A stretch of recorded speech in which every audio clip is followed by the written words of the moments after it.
Hi everyone, welcome back. My name is Judy Matusky and I am a registered and licensed dietitian, and I am also a certified culinary nutritionist. So thanks for joining me in my kitchen again.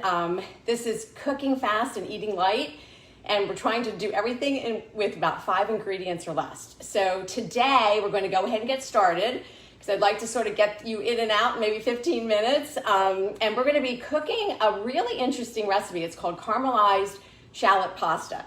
And I first was introduced to this recipe by Alison Roman, who was a former New York food columnist, and now she sort of has her own cooking videos. And it became very popular at the height of the pandemic. And I think it was mostly because it really uses a lot of pantry ingredients, and it's very easy. It has an incredibly intense flavor though, even though we're using very simple pantry ingredients, because we are using shallots and we are using anchovies, that other tin fish that I would love for you guys to be using a little bit more of. And we're also using tomato paste. These 3 things together have a really intense flavor. It's sort of that strong umami flavor that you need when you're trying to cook a little bit on the lighter side, so you really want to bring that intensity of flavor out. So let's go ahead and get started. I'm going to walk you through the recipe. We will be posting it on this page, on the Athens Nutrition page at the end of the video. But I wanted to go through a couple things because I did modify Alison's recipe a little bit just to sort of fit my flavor preferences. So I want to tell you what I did in case you're comparing the 2 recipes. Okay, so to get started though, I went ahead and I did already saute up some of these shallots, because that takes about 15 minutes once you get your shallots ready. So I didn't want to waste the time cooking those through. But I am going to talk to you a little bit about the shallots, because that you may or may not be used to using them. So the shallots, I just bought these at my local market. This was a pound of shallots. But what I want to show you is that when it comes to shallots, they can really come in many different sizes. So it's hard to say use 5 shallots or 6 shallots. So here's 1 shallot and here's 1 shallot. So you can see that the size is very different. The recipe calls for about a pound of shallots, and that is what this bag was full. It was probably about, I used 2 out of here, so maybe there was about 6 shallots in here. I thought that it could use even a little bit more, so I just used a little more than a pound, but it's up to you. So the recipe really could be just around 1 pound. But when it comes to shallots, I did want to show you, and let's just see, this shallot is just really 1 shallot. Most of the time, and let me cut this one up to show you, most of the time when you're working with shallots, you're going to get at least 2 or 3, most often 2, inside the outside paper that they're in. So this is considered 1 shallot though, so even though it is in 2 parts. Just wanted to point that out. All right, so I wanted to also mention that when I made this recipe for the first time, it is, there is some pretty strong, intense chemical compounds coming off of the shallots, because they are in the onion family, they're in that allium family. And if your eyes are sensitive to chopping onions, I would suggest one of 2 things. If you wear contacts, apparently that really helps. I don't. So when I first did this dish and I chopped all of these on the cutting board, I was really just literally crying because they were really intense. So what I did this time is sort of, I cheated. I pulled out my food processor, and I have just the blade inside here, and I just whirled them down through the food processor, and it really cut down. Those compounds didn't get released into the air, so it really didn't bother me. So if you have a food processor, that might be the way to go. If you wear contacts, you're probably going to be okay. All right. So anyway, so I went ahead and did that because I wanted to get this started. The other change that I made, so we have the shallots in this saute pan, and it's about a medium to high heat. And I also added the garlic to this as well. So the shallots and the garlic are in here. The original recipe called for slicing the garlic. I'm just not a really big fan of biting into pieces of garlic in the food that I'm eating. So I did sort of rough chop the garlic. And I added it just a little bit later than the recipe calls for, just because I just didn't want it to burn. To get the shallot base started, what I did was, it's just You do want to use a quarter of a cup of olive oil because that's really what's going to sort of bring this sauce, or this, it's almost more like a paste together. So I started with a quarter of a cup of olive oil, and then I just added those sliced shallots, and then I cooked them down for maybe 5 or 10 minutes, and then I added that minced garlic, and then I cooked it for another 5 minutes. So it's about 15 minutes, give or take. And what you're looking for is you kind of want the shallots to really cook down. There were quite a few of them. This was a lot fuller when I first put them in. You want them to cook down, and you want a little bit of just a little bit of them getting browned around the edges, but they're pretty much just soft. That's really what you're looking for. All right, so we have the shallots cooking. So I did jump ahead, and I also have my water ready to go for the pasta, because I'm going to be cooking the pasta, and the amount of time it takes to cook the pasta, which is like 10 minutes, that's when this sauce is going to be done.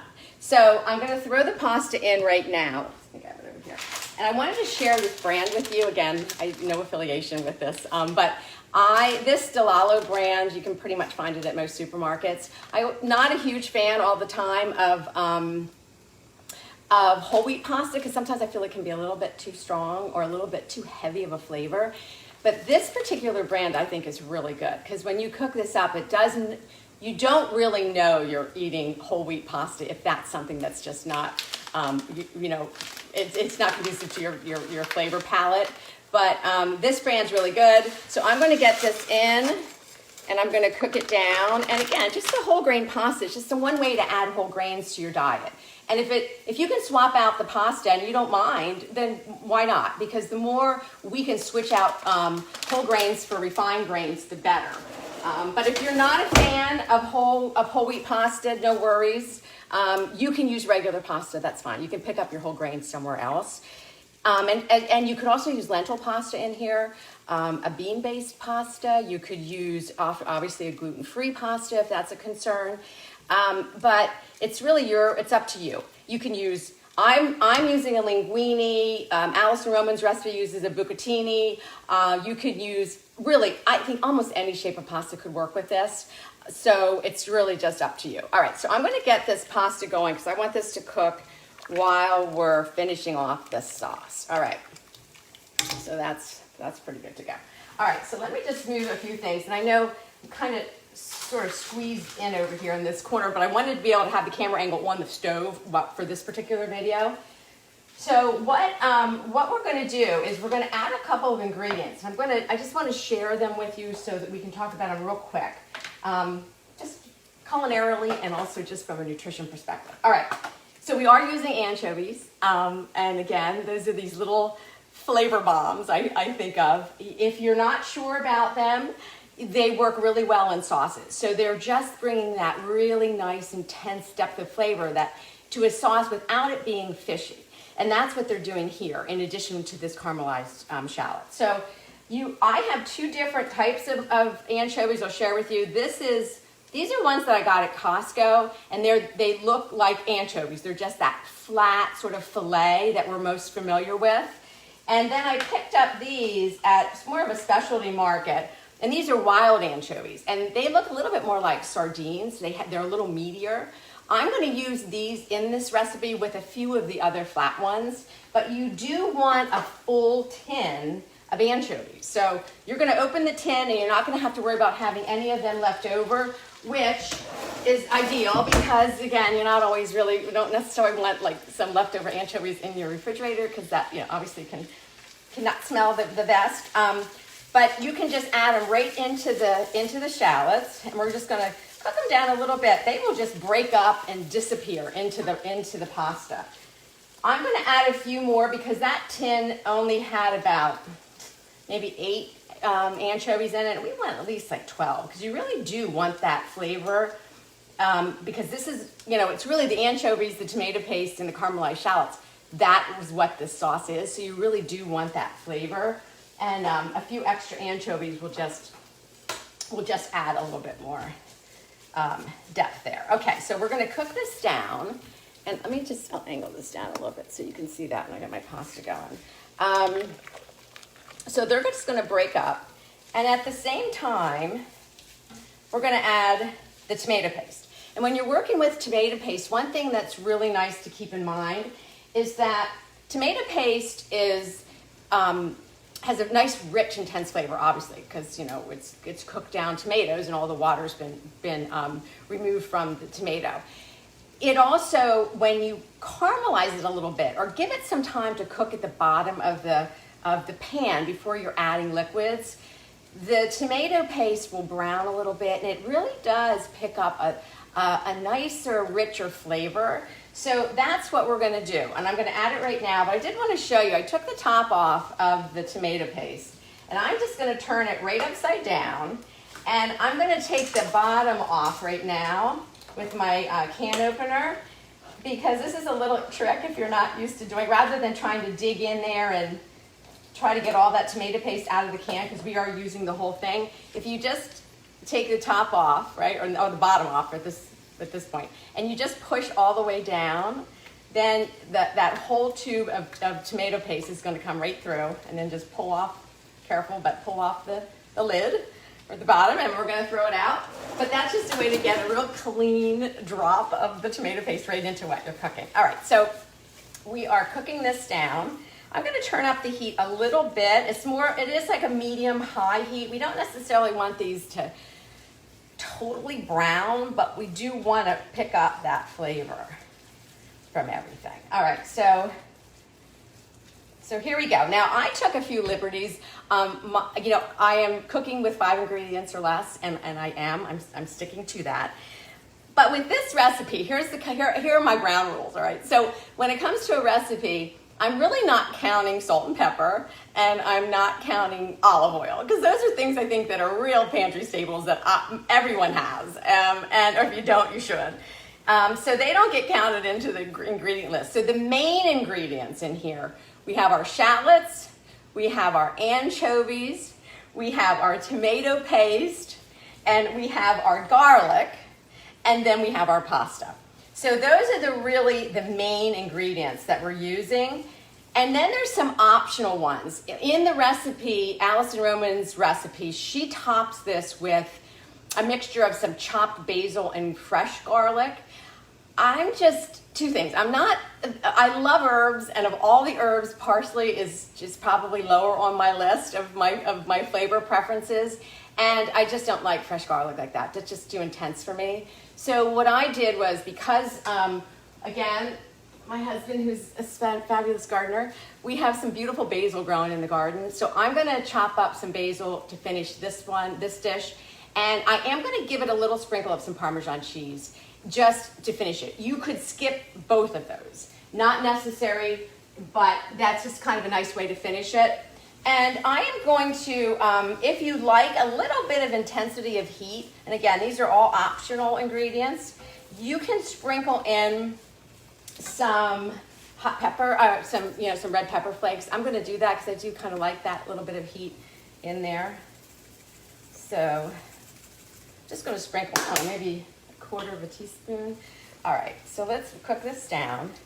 And the nice thing about this dish, what I love about it, and this is one thing that Alison really mentioned when she sort of created the recipe, is that she has it set up so you're using the entire tin of anchovies, and you're using the entire little can of tomato paste, because again, it is annoying. I mean, sometimes recipes call for 2 tablespoons of tomato paste, and then you put your tomato paste back in the refrigerator, and then it sits there and you end up throwing it out, right? Your other option you could do is to use tubed tomato paste, which is also great, sort of double concentrated. You would use the entire tube if you were using this instead of the can, which is also a great option. But with this recipe, what we're going to do is we're not going to need all of this.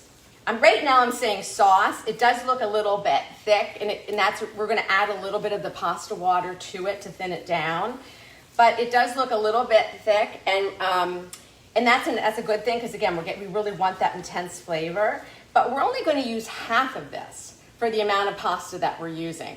And I cooked a whole pound. I think the recipe calls for maybe 8 ounces of pasta. You don't need the full pound. And that's enough easily for 4 people. But what you can do then is we're going to take half of this paste out of the pan, and I'm just going to put it in a jar. And then you can save it for later. Then you have this really gorgeous, delicious sauce that you can use on eggs, on chicken, on fish. You could roast vegetables and eat with it or add it after you roast the vegetables. It's just a really nice sauce that you'll be able to use later. So we're only going to use the half of it. Or if you want to make a second round of this pasta later in the week, the sauce will easily last a week in the refrigerator. What I did was I ended up freezing mine. I just didn't use it fast enough the last time I made it. And it does freeze well, so that's certainly another option.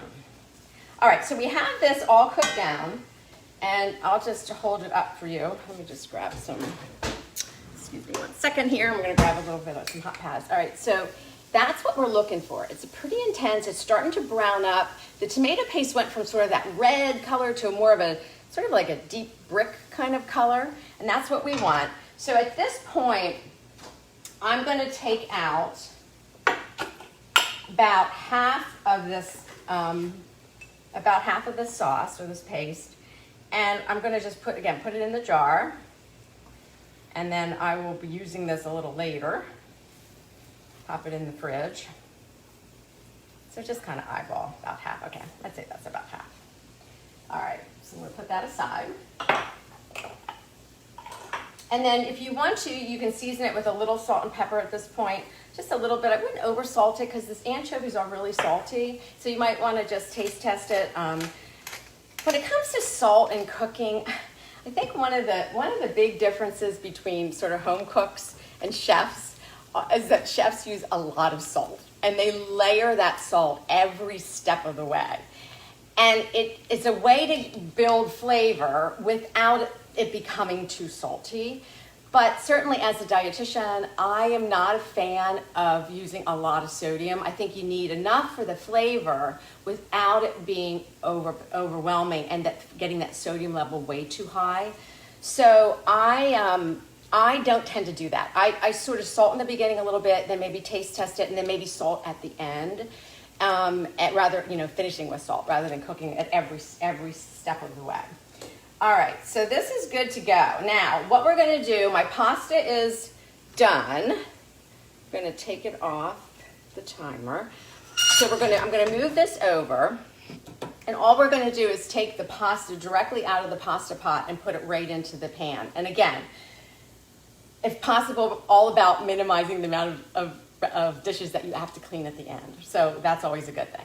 So I did cook a full pound of pasta, but I'm not going to use the full pound. I'll take maybe half or a little more than half of it out. So I'm going to just toss this in. All right, I'm going to move this off to the side. And I am going to get a cup of the pasta water because we're going to add that as well. And you don't have to add the full cup all at once. Just add a little bit because we're just going to thin this down just a little bit with the pasta water. And the starch that comes out of the pasta and then, leaches into the water, the cooking water, helps to keep sauces thick. And that's a nice addition. Sometimes if you're making some pasta sauces and they are thick, too thick, but you need to thin them down, but you don't want to thin them all the way down. Using pasta water is a great trick. So just adding that will thin it a little bit for you, but also add a little bit of starchiness that'll keep it from getting too thick. All right, so I've got this cooked down, and we're not looking for a saucy pasta. That's not what this pasta is. It is a pretty, well-coated, thicker kind of pasta. And that's where I think, again, some of that really intense flavor comes from. What's interesting about the shallots is that you start with so many and you think, oh my gosh, it's going to be so overwhelming with all of these shallots, and it's not. I mean, it really cooks down. And let me just show you. I'll pull this off heat. They cook down and you really don't even see them. And same with the anchovies. They're just disappearing right into the sauce. All right, so let's pull this up so that you can kind of get a sense of it here. And just another great reason to have tongs. I have about 20 of them here in the kitchen. I use them all the time. So here's this beautiful pasta. So this as is, a little crushed pepper, which I'll put on. I only used about half of that pasta water. I could thin it down a little bit more if I wanted to, but so I'm going to just do a little bit of cracked pepper. And because I do have this beautiful basil, let me just move off my cutting board here a little bit. I'm going to just top this up a little bit, and I'll just sprinkle some of that on top.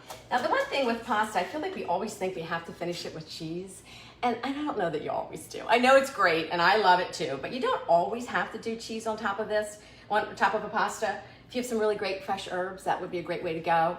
But if you want to, certainly a little sprinkle of Parmesan. So here we have the caramelized shallot pasta.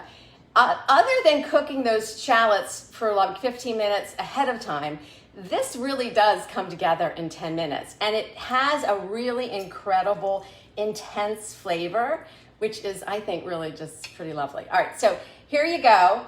Enjoy this. 5 ingredients or less. I'm going to try to be here every Thursday at noon. I'm going to try to keep these videos to about 15 minutes or so that we're kind of coming in, going out. Everybody's busy, and I know you have a full day ahead of you. We're going to post the recipe up on Athens Nutrition, so you'll see the link over to our recipe blog, which again has a ton of recipes there. Not all 5 ingredients or less, but all of them are easy and fast and healthy. So certainly if you want to follow that blog, that might be a good idea, because I put recipes up there at least almost every week. There's something new, and there's hundreds of them. So please check that out if you've not been there already. And also, if you want to check out Athens Nutrition's website as well, just going to throw that out as a really great resource. We love putting up all kinds of information, lots of great nutrition handouts, lots of good free downloads. So please give it, just pop over there and check it out. If you need any help, as nutritionists, we are always here to help.